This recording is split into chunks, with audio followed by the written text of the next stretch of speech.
I am not a historian, neither am I a scholar. My family has no known military history, no gray-haired grandfather with a chest full of medals and a heart full of secrets.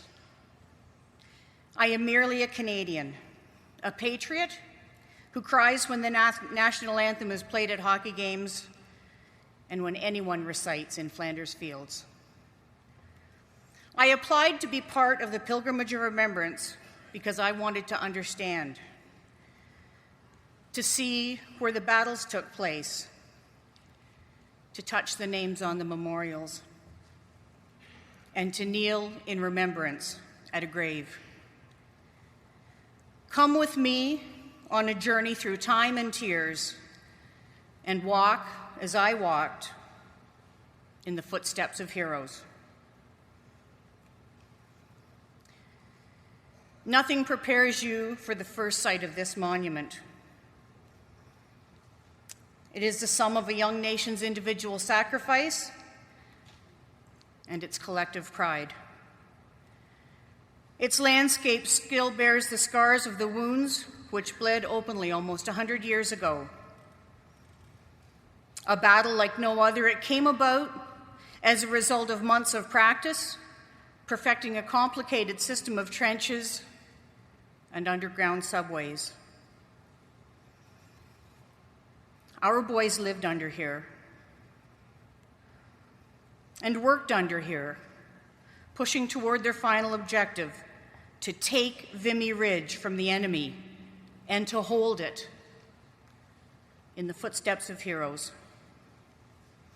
Today, the cenotaph in Fenelon Falls, Ontario, my hometown, like countless others, bears the names of those lost in battle.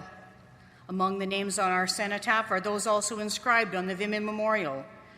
Among them, Walter Cosby, Charles Howard Stinson, Major Horace Hutchins.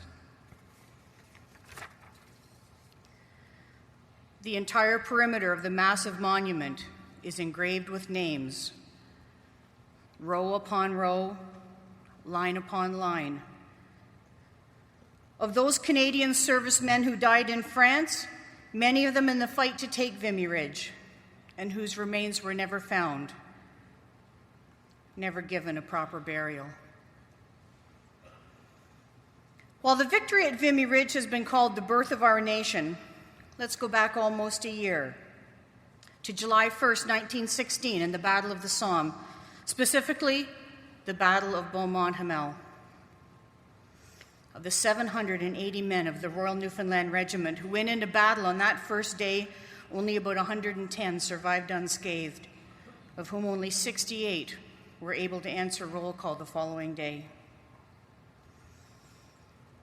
The Beaumont-Hamel Newfoundland Memorial in France is dedicated to the commemoration of Dominion of Newfoundland Forces members who were killed during World War I. Sometimes the best memories arise from something unexpected.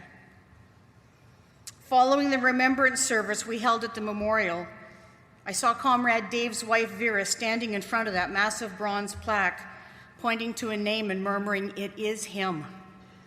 I asked if she was okay, and she explained that she and Dave had been there with a group of students a few years prior, and she had noticed the name S. Hodder on the plaque. She knew she had a great uncle with the surname Hodder who had been killed during the Great War, but she didn't know his first name. When she returned home, she did some digging and discovered his name was Stuart Hodder, Private Stuart Hodder. Killed on April 14th, 1917 at age 32. His remains were never found, but his memory lives on with his family, and his name is inscribed there beneath the mighty caribou. We talked about how she was the first person in her family to stand there and acknowledge a connection, to say the name aloud, and to tell him that his family is proud of him and that they remember him.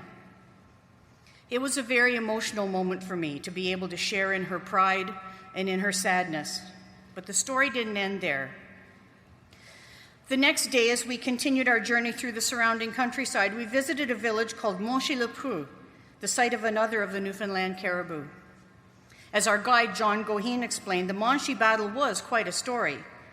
The Royal Newfoundland Regiment under Lieutenant Colonel James Forbes Robertson, along with the 1st Essex Battalion, were tasked with executing a 2-battalion attack against an objective known as Infantry Hill. Following an ambush which annihilated the regiment, Lieutenant Colonel Forbes Robertson quickly collected a handful of HQ staff in the village, and for 10 long hours, 10 men held off a German counterattack. But let's go back to part 2 of Vera's story. We had only traveled a short distance past the village when John announced we were making an unscheduled stop on the side of the road. Curious, we got off the bus, and John motioned for Vera to stand at the edge of the field. Then he gently told her that based on what she had been able to tell him of her great-uncle, it was likely that this field was the last place he saw action, very likely the place where he fell and died, and where he remains to this day. The group fell silent as Vera bid a heartfelt farewell to her kin, her family's hero, Private Stuart Hodder, in the footsteps of heroes. The poppy became a symbol of remembrance during World War I when Lieutenant Colonel John McCrae penned his now famous poem In Flanders Fields. Among the many cemeteries we visited was Wimereux Communal Cemetery, where Dr. McCrae is buried. We did an informal remembrance ceremony there where I had the privilege to sing the song written in 2004 by my partner Rick Hughes, which is entitled Thank God for Poppies. You can't imagine how it felt to pay tribute in song, our song, to the poppy at the gravesite of the man whose poem is the reason that humble red flower is such a powerful symbol of sacrifice and remembrance today. In the footsteps of heroes. We were privileged to participate in the last post service at the Menin Gate in Ypres, Belgium. A nightly tradition since 1928, the service is witnessed by citizens and tourists alike. Easily 1,000 people were in attendance on the night we were there, on the very roadway where British and Commonwealth soldiers marched as they headed off to war in the Ypres salient. Some 300,000 died. Almost 50,000 names of those with no known grave are inscribed on the walls of the Menin Gate in the footsteps of heroes. Let's move ahead to World War II now. You read about the heartbreak that was the Dieppe raid of August 19th, 1942. This is Pourville Beach, the westerly of the 3 beaches. Covered in a thick layer of smooth, round, slippery pebbles, it is impossible to traverse easily, even at a leisurely midday pace, never mind in the dark and in a hurry, carrying 80 pounds of gear and being shot at like sitting ducks. From German emplacements on the heights above. This one, which has fallen victim to decades of erosion, now lies on the beach, a stark reminder that time is neither considerate nor kind. This small monument is the only official recognition of what happened at Pourville in 1942. The beach at Puy, the easterly end of the Dieppe raid, the same pebble and sand terrain, and those gut-wrenching, heart-stopping cliffs. The Place du Canada is a peaceful gathering place for those wanting to remember, and they do come here to remember, whether they're tourists or whether they're citizens of the area. They would stop and talk to us and tell us whatever story they had to share with us Whether they understood what we said or not, everybody knew what we were talking about. The inscription here reads, "On this beach, officers and men of the Royal Regiment of Canada died at dawn, 19 August 1942, striving to reach the beach above, the heights above. You who are alive on this beach, remember that these men died far from home, that others, here and everywhere, might freely enjoy life in God's mercy." Dieppe Beach, it's now a bustling coastal tourist town. It was before the war and after, dotted with sun worshippers and cheesy vendor huts, and memorial after memorial, erected by individual regiments in honor of their comrades who fell in the tragedy which unfolded over 70 years ago. On this long pier jutting out from Dieppe Beach, where the ferry comes across the channel from England, we pilgrims held a ceremony at sea, placing our poppies on a wreath, which was then tossed into the water in remembrance of those brave souls who landed on the beach all those years ago. On the morning of the day we were leaving Dieppe, we gathered on the beach at 5:20 a.m. to toast the 907 men of the 2nd Canadian Infantry Division who lost their lives on that fateful and ill-fated day in the footsteps of heroes.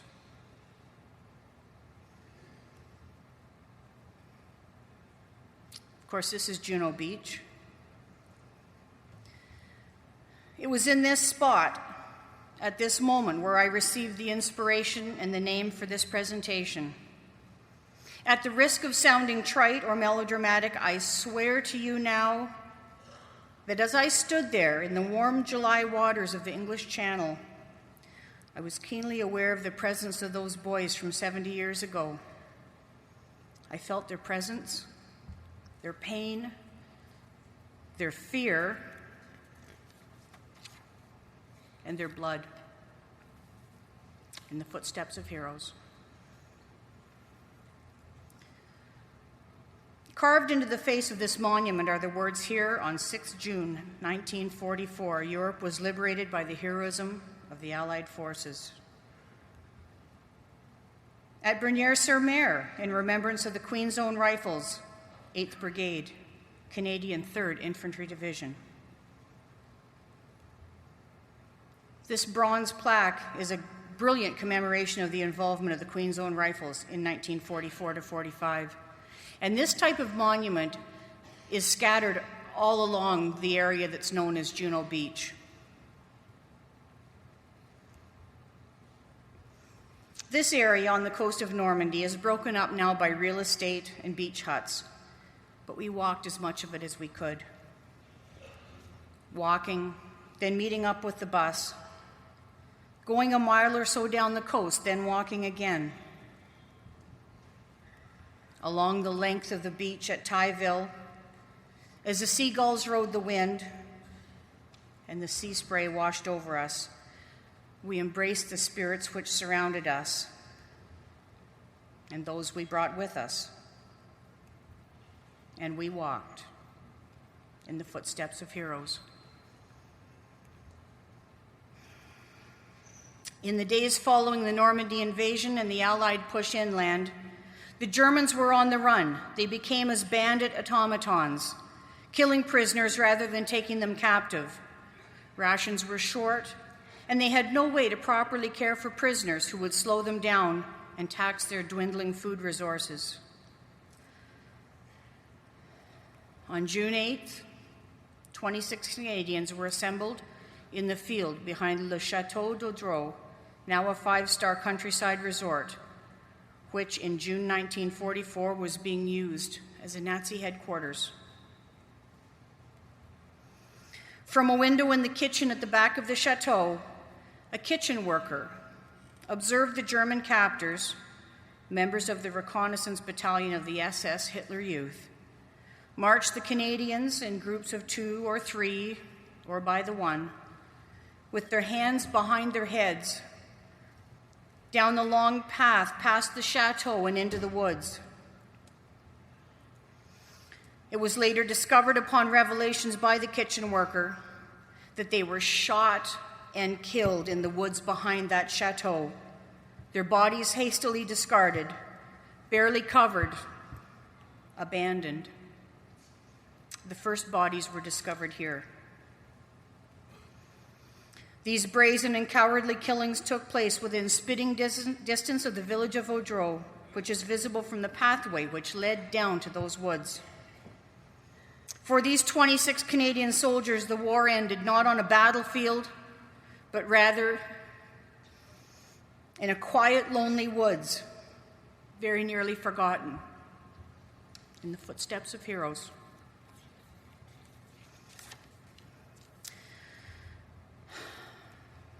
Other atrocities included Canadian prisoners being killed near Auty and Buron, and their bodies being dragged out onto the road to be run over by tanks and trucks. French civilians who pulled the bodies off the road were ordered to drag them back into the path of the German army vehicles. 37 prisoners of war were taken to this field behind us near the village of Le Mesnil-Patry, told to sit down, and then were mowed down by machine gun pistols.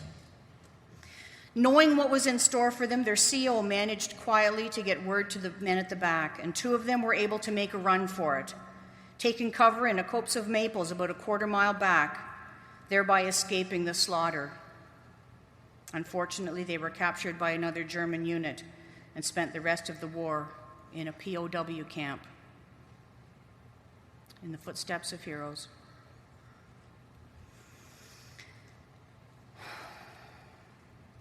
The most heartbreaking of these atrocities was the slaughter, which took place on the 7th and 8th of June in the grounds of the Abbey d'Ardennes, the headquarters of Kurt Meyer's 25th Panzer Grenadiers, comprised mostly of Hitler Youth. 20 captured Canadians from the North Nova Scotia Highlanders and the 27th Armoured Regiment, known as the Sherbrooke Fusiliers, were led through this entrance onto the grounds of the Abbey, past what had once been a place of holy worship, down the long path through the courtyard, past an outdoor cistern where a young Polish man, pressed into service by the Germans, quietly carried on with his task, minding his own business as the Canadians walked by. They were taken through a doorway, and as their name was called, each walked up the stone steps which led into a small garden, where they were either shot in the back of the head or bludgeoned. In the footsteps of heroes. Other units of the German forces in France called the Hitler Youth Division the Murder Division. After the war, investigations established that separate atrocities were committed in 31 different incidents involving 134 Canadians, 3 British, and 1 American.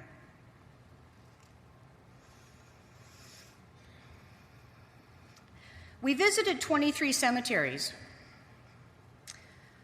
including Beny-sur-Mer Cemetery near Caen, France, which is the final resting place for 2,029 soldiers, mostly Canadians, who were killed during the early stages of the Battle of Normandy in the Second World War. Maple Copse Cemetery in West Flanders, Belgium, a peaceful repose for 257 identified soldiers, and another 51 who remain unknown. And Voormezeel Enclosure Number 3 on the outskirts of Ypres, Belgium. Among the 1,002 buried there, our bus driver, Luke, discovered something quite remarkable. Pay attention to the service numbers that you're going to see on these stones. The 19th, and 20th Canadian soldiers to sign up for World War I, buried a few rows from each other. Lance Corporal C.E. Horner, age 35, and Private David Geekie, age 28, stood together in the enlistment line, fought together with the PPCLI Eastern Ontario Regiment, died together on March 15th, 1915 at Zevacoten, fighting for control of what is known as the Mound of Death, in which, and I quote, "The attacking force met with a terrible blast of machine gun fire, which simply mowed men down and against which all the heroism in the world would not have made progress. And together they lie for all eternity as brothers in arms in a burial field in Flanders." One of our stops was at Tyne Memorial and Cemetery in Belgium, where, like we did at most cemeteries, we held a ceremony of remembrance, as curious onlookers quickly became participants, getting in line to place a poppy. There are 34,948 names inscribed on the walls which surround the cemetery, names of the missing, namely from the UK, including Canada and New Zealand. 11,956 servicemen are buried here, including 8,369 who are unidentified. These war dead made the supreme sacrifice during the 1914 to 1918 battles along the Ypres salient, including Passchendaele. The cemeteries are immaculate, no matter how remote, no matter how small. Each one was freshly mowed.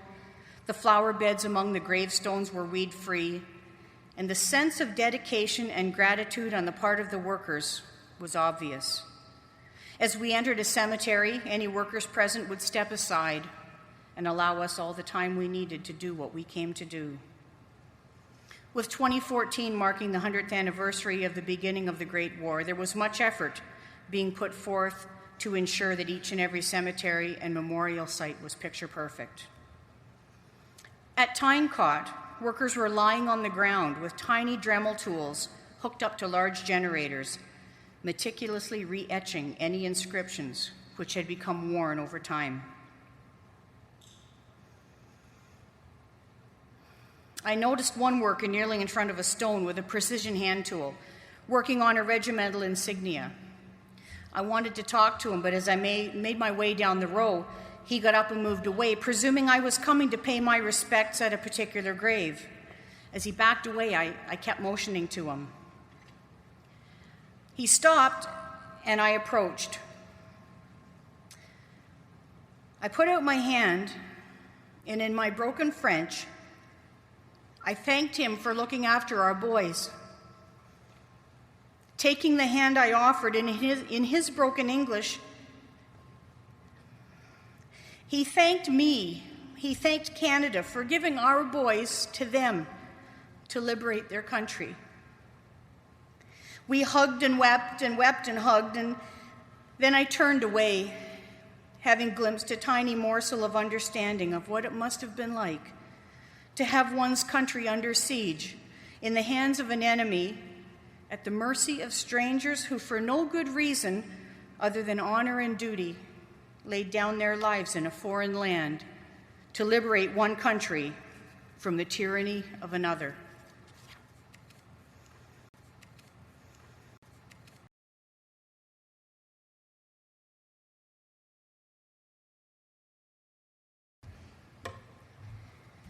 Doing what I do, I knew that there would be a song, at least one song coming out of this trip. Of all the places that we saw, the Abbey was the hardest to bear. And so I'm going to sing you a song now. I hope you can hear me. I'm a little far away from the mic. Called In the Garden of the Abbey.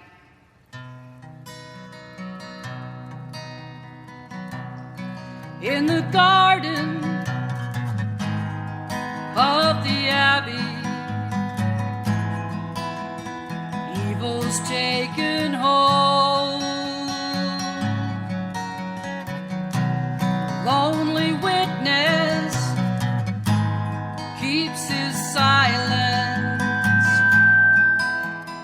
till it can be told.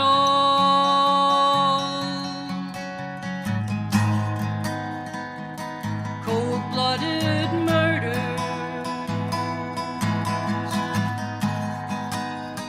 somehow justified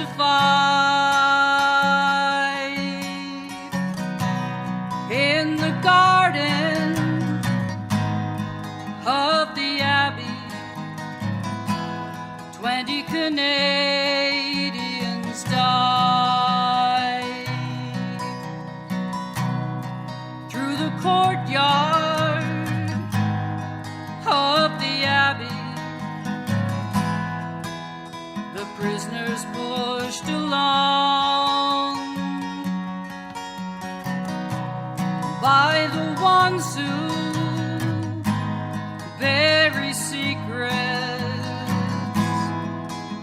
and cover up their wrong. The war is nearly over, and Hitler knows it well. Take no prisoners, we can't keep them. Send them all to hell. Up a stairway in the Abbey, the German pistol spit. No escaping death with honor. They bravely take the hit.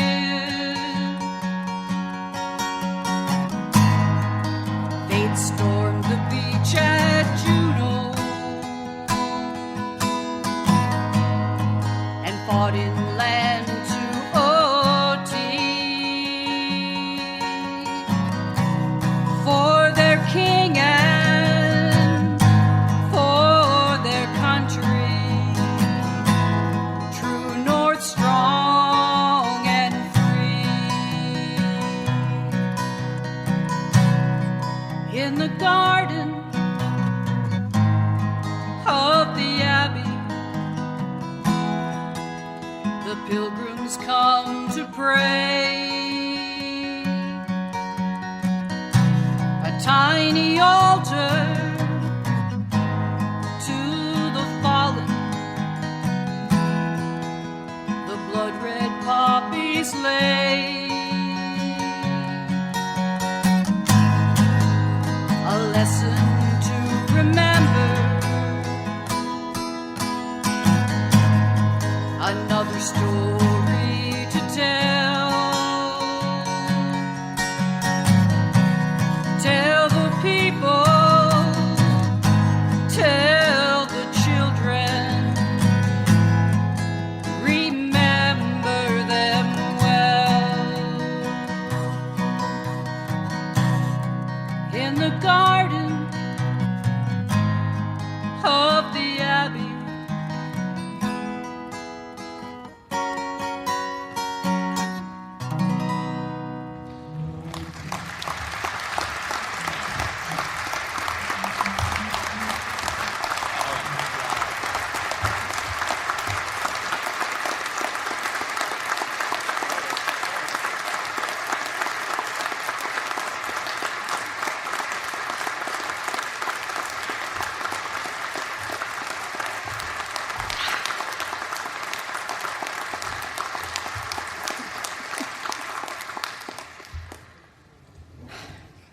we've got some people here today I'm going to ask to join me up here on the stage as I finish off. These are pilgrims from this year and from past years who are with us today, and I'd like you to acknowledge what we've all shared. In 12 short days through northern France, Belgium, and the Netherlands, we followed 31 years of Canada's proud and storied military history. We felt the pride of victory, the horror of devastation and loss, and the agony of defeat. From Passchendaele, the Somme, and Vimy, to Dieppe and Juno Beach, through the battlefields, past the monuments, and into the cemeteries, we walked in the footsteps of heroes.